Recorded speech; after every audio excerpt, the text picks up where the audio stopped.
BJP state chief Bandi Sanjay చేసిన అనుచిత వ్యాఖ్యలను వెంటనే ఉపసంహరించుకోవాలని బేషరతుగా క్షమాపణలు చెప్పాలని టీఎన్జీఓ నాయకులు డిమాండ్ చేశారు. ఆదిలాబాద్ కలెక్టరేట్ కు ర్యాలీగా తరలివచ్చి బండి సంజయ్ కు వ్యతిరేకంగా నినదిస్తూ ప్రధాన ద్వారం ఎదుట నిరసన వ్యక్తం చేశారు. బీజేపీ రాష్ట్ర అధ్యక్షుడు కరీంనగర్ ఎంపీ బండి సంజయ్ ఉద్యోగ సంఘాలపై అనవసరంగా నోరు పారేసుకోవడాన్ని తీవ్రంగా ఖండిస్తున్నామని టీఎన్జీఓ జిల్లా అధ్యక్షులు అశోక్ అన్నారు. ఉద్యోగుల ఆత్మగౌరవం దెబ్బతీసేలా పదే పదే అవమానించడం సరికాదంటూ హితవు పలికారు.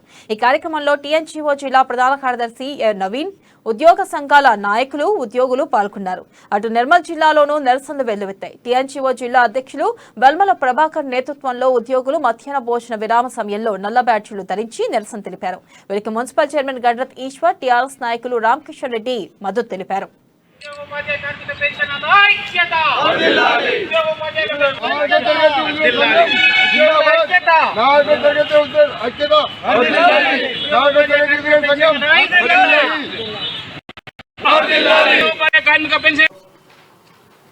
యావత్ ఉద్యోగ జేఏసీ పక్షాన కలెక్టరేట్ ప్రాంగణంలో బండి సంజయ్ చేసిన వ్యాఖ్యలకు నిరసనగా ఇలా ధర్నా చేయడం జరుగుతుంది.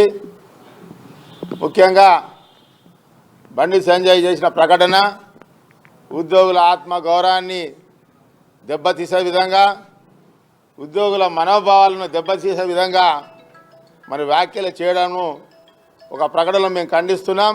పార్టీ కలిసి వచ్చినా, ఎవరు కలిసి వచ్చినా కూడా మేము 42 రోజులు మేము త్యాగం చేసి మేము పోరాటం చేసినాము. సకల జనుల సమ్మె చేయడం జరిగింది.